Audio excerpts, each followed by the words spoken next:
Hello दोस्तों, नमस्कार। कैसे हैं आप सभी लोग? आरपी क्लासेज में आप सभी का हार्दिक स्वागत और अभिनंदन है। अभी जो हम लोग जो टॉपिक कर रहे हैं मैथ का, वो रियल नंबर कर रहे हैं, क्योंकि रियल नंबर का और भी वीडियो में डाल चुके हैं हम। पार्ट 1 डाल चुके हैं, एक पार्ट 2 में प्रूफ बाई कॉन्ट्राडिक्शन भी समझा है। तो देखिए, आजकल 10th में सबसे बड़ी समस्या जो मुझे लगता है,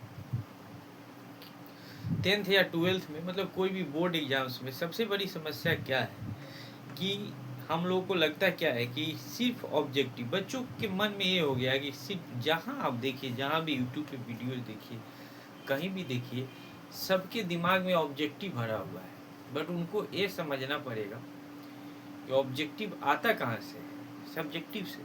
क्योंकि आजकल हम लोगों का आदत वैसा नहीं है पढ़ाई का, जिससे हम लोग सब्जेक्टिव के लिए बैठना पड़ता है। आज आप चलते फिरते चलते चाहते हैं पढ़ना, तो कोई पढ़ के ही तो ज्ञान देगा। कोई टीचर खुद पढ़ाई करते हैं तभी आपको ज्ञान दे सकते हैं। लेकिन पहले के समय में टीचर पे इतना डिपेंडेंस नहीं होता था, लोग खुद ही पढ़ाई करते थे, अध्ययन करते थे अपने से। सेल्फ स्टडी का बहुत बड़ा रोल होता था पहले के समय में। लेकिन चूंकि आजकल जितना भी सोशल मीडिया या जितने सारे चीज़ें हैं, उनका इम्पैक्ट प्रत्यक्ष रूप से ये हो गया है कि हम लोग के पास इतना कम पेशेंस हो गया है कि ज़रा सा डिटेल्ड चर्चा हो जाती है तो वहाँ पे आप स्किप करना शुरू कर देते हैं। तो ये समस्या कहीं ना कहीं है, क्योंकि आपको ध्यान रखना है कि 50 नंबर का ही आपके पास एमसीक्यू है। और जो बच्चे टॉप कर रहे हैं तो केवल एमसीक्यू 50 में 50 लाके नहीं कर रहे हैं, वो 50 नंबर का सब्जेक्टिव भी हैंडल कर रहे हैं, उनका सब्जेक्टिव भी अच्छा है। तभी कोई 492 ला रहा है, तो आपको क्या लगता है वो ऑब्जेक्टिव के साथ साथ सब्जेक्टिव भी अच्छा किया होगा, तभी तो टॉपर बना ना। तो इस माइंड सेट से बाहर निकलना होगा कि सिर्फ एमसीक्यू ही कर लेंगे। हाँ, एमसीक्यू से आप पास हो सकते भाई। बहुत लोग का तो विजन है सिर्फ पास करना। तो पास करना अगर ही विजन है, तब तो आप सिर्फ एमसीक्यू करिए ना, लाइए 40 नंबर 35 नंबर और थोड़ा बहुत लिख दीजिए उधर, आराम से आपको सेकेंड डिवीजन तो आराम से आ ही जाएगा ना। 45% चाहिए सेकेंड के, तो 225 225 200 नंबर तो आ ही जाएगा। तो देखिए, सोच सोच की बात है। यानी में आइए चलते हैं, बात करते हैं रियल नंबर की। बात कर रहे हैं वास्तविक संख्या। तो अब पिछले वीडियो में भी बात कर चुके हैं कि वास्तविक संख्या जो होता है, इसमें मुख्य रूप से दो शामिल है। तो इसको हम अगर क्लासिफाई कर दें तो हम लोग बोलते हैं कि रेशनल नंबर जिसको हम लोग परिमेय संख्या बोलते हैं, परिमेय संख्या। और दूसरा इरेशनल, दूसरा क्या हो जाएगा, इरेशनल नंबर, अपरिमेय संख्या। ठीक है, इसको 9th में भी पढ़ा गया था, रेशनल नंबर, इरेशनल नंबर। आप रियल नंबर वहां भी पढ़े थे, तो इसीलिए यहाँ से कंटिन्यू हो रहा है, थोड़ा सा एडवांस वर्जन होगा। देखिए, रेशनल नंबर में हम लोग क्या करते थे कि जैसे मान लेते हैं कोई भी हम फ्रैक्शन आपको लिख दिए, जैसे 1/7 लिख दी या फिर 3/4 लिख दी। तो रेशनल नंबर के डिफिनीशन में आप यही जानते हैं कि p/q के फॉर्म में होता है।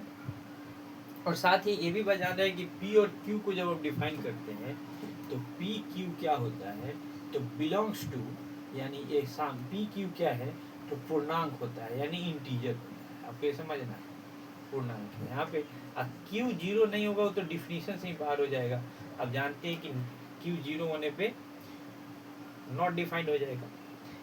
और साथ में हमको ये भी बात समझना पड़ता है, एक पूरा डिफिनीशन है कि p और q का यहाँ पे लिखना पड़ता है कि p तथा q का एक को छोड़कर, ऐसे पूरे लिखते हैं, एक को छोड़कर अन्य कोई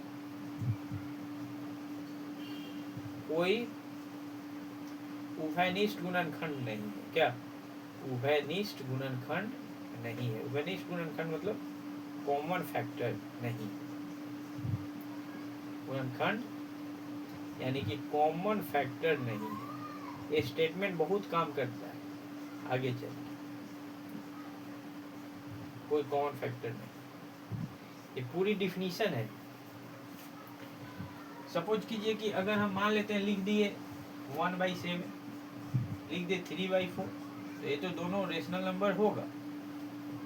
क्यों? क्योंकि इसके बीच में कोई कॉमन फैक्टर नहीं है, इसको फिर नहीं काट सकते। लेकिन वहीं आप 21/7 लिख देंगे तो इसको काट सकते हैं आप, तो 3 हो जाएगा। या फिर किसी ने 30/25 लिख दिया तो होगा कि नहीं? केवल फॉर्म तो नहीं लिख सकते। यहाँ पे ये भी बात है कि पी तथा क्यू का एक को छोड़कर अन्य कोई उभयनिष्ठ गुणनखंड नहीं है। जहाँ पे हम काट सकते हो वहाँ पे काट लेंगे। तो इस तरीके से, तो इतना तक बात आप समझे कि रेशनल नंबर क्या होता है। हम बोले कि p/q के फॉर्म में होगा, और p/q को बताना होगा कि p क्या है, q क्या है। क्योंकि तो यहाँ पे लिखना होगा कि p/q पूर्णांक संख्या है, या इंटीजर बोलते हैं ना इसको, इंटीजर। फिर आपको एक q को 0 नहीं रखना होगा क्योंकि नॉट डिफाइंड हो जाएगा। तो यहाँ पे लिखना होगा q 0 नहीं है। और साथ में ये भी बात लिखना होगा कि जहाँ पे p तथा q का है ना, p तथा q का एक को छोड़कर, या p तथा q में लिख दीजिए, p तथा q में एक को छोड़कर अन्य कोई गुणनखंड उभयनिष्ठ गुणनखंड नहीं है। तो ये पूरा स्टेटमेंट जब आप प्रूव बाय कॉन्ट्राडिक्शन बनाते हैं तो इसमें लिखना पड़ता है, और यही पूरा कंप्लीट डिफिनीशन है। अब बात कर लेते हैं कि रेशनल नंबर में भी 2 टाइप होता है। रेशनल नंबर में भी 2 टाइप होता है, ठीक है। इसका भी 2 टाइप। एक को बोलते हैं हम लोग टर्मिनेटिंग, है ना, टर्मिनेटिंग। इसको बोलते हैं हम लोग शांत दशमलव, ठीक है। क्या बोलते हैं? शांत दशमलव। और दूसरा होता है नॉन टर्मिनेटिंग। क्या होता है? Non terminating. नॉन टर्मिनेटिंग क्या होता है? अशांत दशमलव, ठीक है। पहचानने का तरीका क्या है? 9th में आप सीखे थे कि कोई संख्या उसको डिवाइड करेंगे तब बता सकते हैं, ठीक है। जैसे 1/7 जो है, इसमें 7 से आप 1 में जब डिवाइड करते हैं तो यहाँ पे जो, जैसे 0 पॉइंट आप लिखे या 0, यहाँ पे 7 3 0 7 चौका 28, 2 0 7 दूना 14। फिर आप क्या करेंगे? 6 0 7 8 56। फिर यहाँ पे आप लिखेंगे 4 0 तो 7 बचे 35, 5 0 तो 7 7 49। फिर आप देखिए यहाँ पे 1। इसका मतलब कि 1/7 क्या होता है? 1/7 क्या होता है? तो अगर हम यहाँ पे बात करें कि 1/7 होता है 0.14285 यहाँ पे रिंग हो जाता है, फिर से रिपीट होगा। रेकरिंग का मतलब होता है कि ये बार बार रिपीट होगा। तो एक तो तरीका होता है कि हम डिवाइड कर ले और पता कर लेंगे कौन शांत दशमलव है, कौन अशांत दशमलव। लेकिन ये 9th में पढ़ना था ऐसे, इसका मतलब कि अब इसे ऐसे हम नहीं करेंगे कि डिवाइड करके नहीं देखेंगे। जो जैसे 1 2 3 4 5 6 टर्म जो है डेसिमल के बाद बार बार रिपीट हो रहा है, तो हम लोग या तो डॉट डॉट डॉट लिख सकते हैं, या तो आप ऐसे लिख सकते हैं 14285 करके ऐसे लिख सकते हैं, या फिर यहाँ पे रेकरिंग डाल सकते हैं। तो ये डिवाइड करने वाला प्रोसेस अभी हम लोग ये पहले से जान रहे हैं। तो अब इसको दूसरा तरीका क्या हो सकता है? क्या बिना डिवाइड किए हुए हम बना सकते हैं?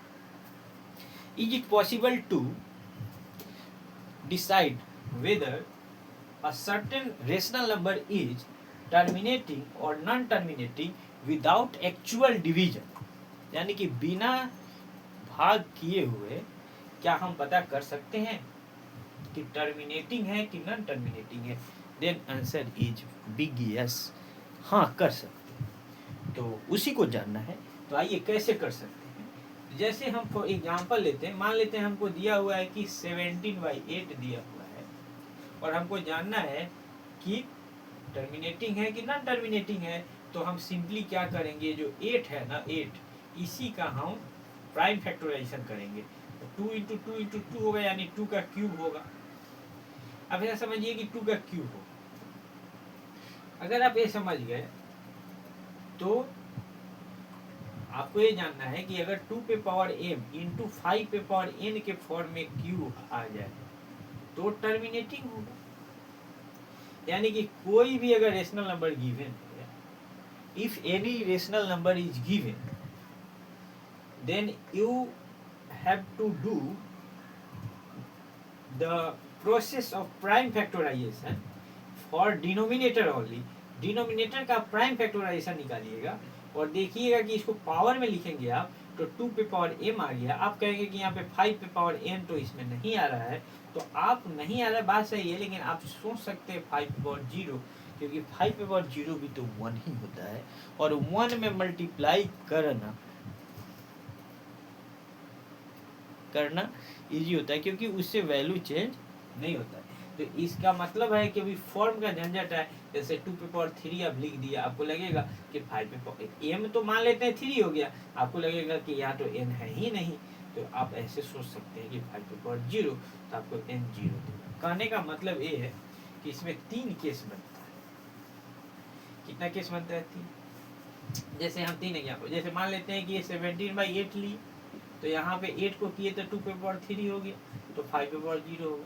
मान लेते हैं हम ले लिए कितना, 8/125 अगर ले लिए, तो यहाँ पे 125 का करिएगा तो 5 इंटू 5 इंटू 5 होगा, यानी 5 का क्यूब होगा। यहाँ पे 2 पे पावर 0 हो जाएगा।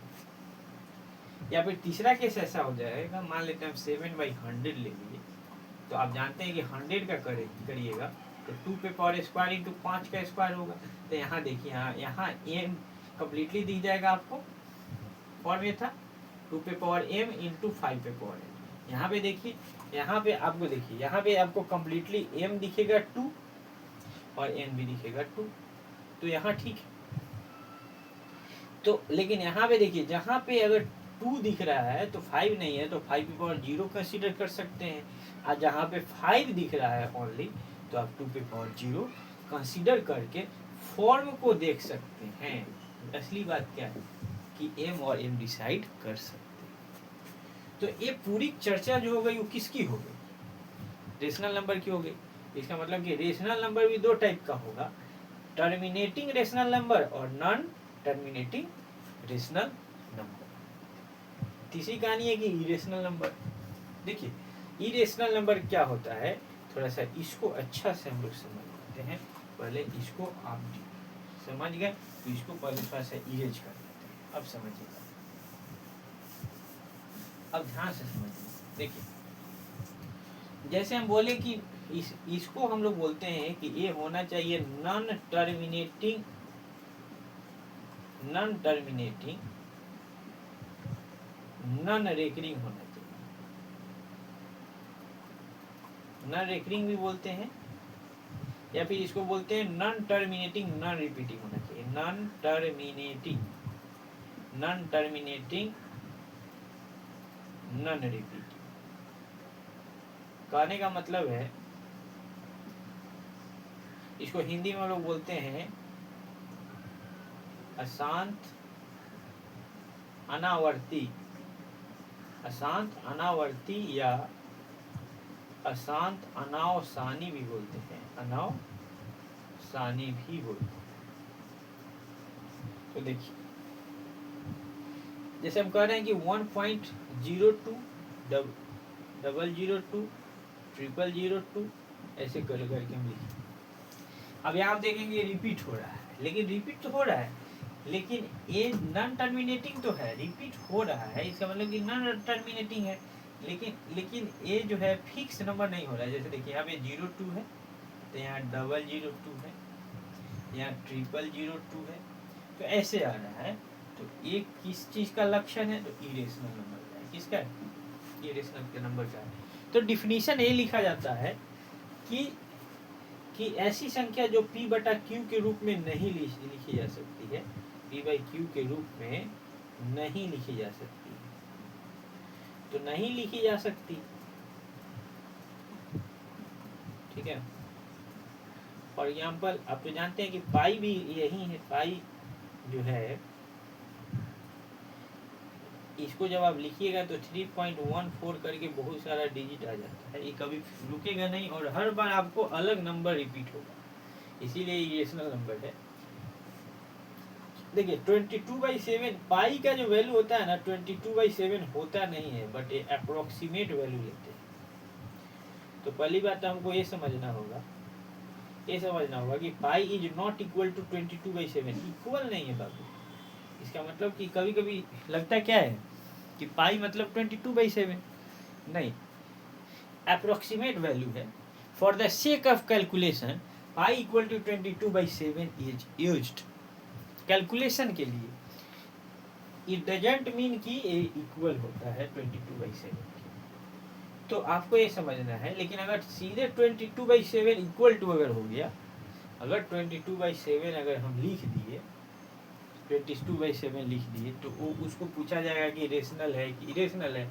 तो मोस्ट ऑफ द टाइम आप देखते हैं कि अगर फॉर्म की बात कर लेंगे तो p बाई क्यू जो होता है वो क्या होता है, फॉर्म की तरह देखेंगे तो पाई को तो आप इरेशनल मानेंगे, लेकिन 22/7 को आप रेशनल नंबर मान लेते हैं। तो इसका मतलब कि अगर 22/7 लिखा रहेगा तो इधर आप ले लेते हैं, और अगर पाई लिखा रहेगा तो इधर ले लेते हैं। अगर कभी अंडर रूट में दिख गया, मान लेते हैं अंडर रूट में दिख गया कोई p नंबर है, तो ये नॉन परफेक्ट स्क्वायर होना चाहिए, नॉन परफेक्ट स्क्वायर होना चाहिए। और जो प्राइम नंबर, अगर अंदर में प्राइम नंबर होगा, तो प्राइम नंबर जो होता है वो हमेशा हमेशा क्या होगा, नॉन परफेक्ट स्क्वायर ही होगा ना। तो इसका मतलब कि जितना प्राइम नंबर है वो सब क्या है, नॉन परफेक्ट स्क्वायर है। यानी अंडर रूट में कभी भी आपको प्राइम नंबर दिख जाए तो निश्चित तौर पे वो क्या होगा, इरेशनल नंबर होगा। तो अगर कभी अंडर रूट लिखा हो, अगर प्राइम नंबर हो, तब क्या बोलेंगे, यो इरेशनल नंबर है। अब कहेंगे अगर प्राइम नंबर नहीं हो तो क्या हो, अगर प्राइम नंबर नहीं है तो देखेंगे कि वो परफेक्ट स्क्वायर है कि नहीं है। अगर परफेक्ट स्क्वायर हो जाएगा तो रेशनल नंबर होगा, अगर परफेक्ट स्क्वायर नहीं होगा तो क्या बोल देंगे, इरेशनल नंबर। क्या यहाँ तक बात क्लियर है? अगर इतना तक बात आपको क्लियर है तो आगे आपको रियल नंबर में दिक्कत नहीं आने वाला, क्योंकि एकदम बेसिक है। और इसलिए इस वीडियो को आप ध्यान से देखिए और आपको बताना है कि 1/17 क्या है। आपके लिए होमवर्क कि 1/17 क्या है, अब रेशनल है कि इरेशनल। इसका उसके बाद एक और क्वेश्चन ले लीजिए आप, 17/400 क्या है, रेशनल है कि इरेशनल। आपके लिए 2 होमवर्क क्वेश्चन, ठीक है, और 2 होमवर्क क्वेश्चन है। इसका आपको वैल्यू भी बताना है कि कितना वैल्यू, ठीक है। 1/17 का आपको वैल्यू भी बताना है, मतलब कि डेसिमल में भी बताना है। ये दोनों का आंसर आपको डेसिमल, अगर मान लेते हैं कि टर्मिनेटिंग है या फिर नॉन टर्मिनेटिंग, मतलब अगर रेशनल नंबर है तो इसका डेसिमल वैल्यू भी आपको बताना है। थैंक यू, धन्यवाद, जय हिंद।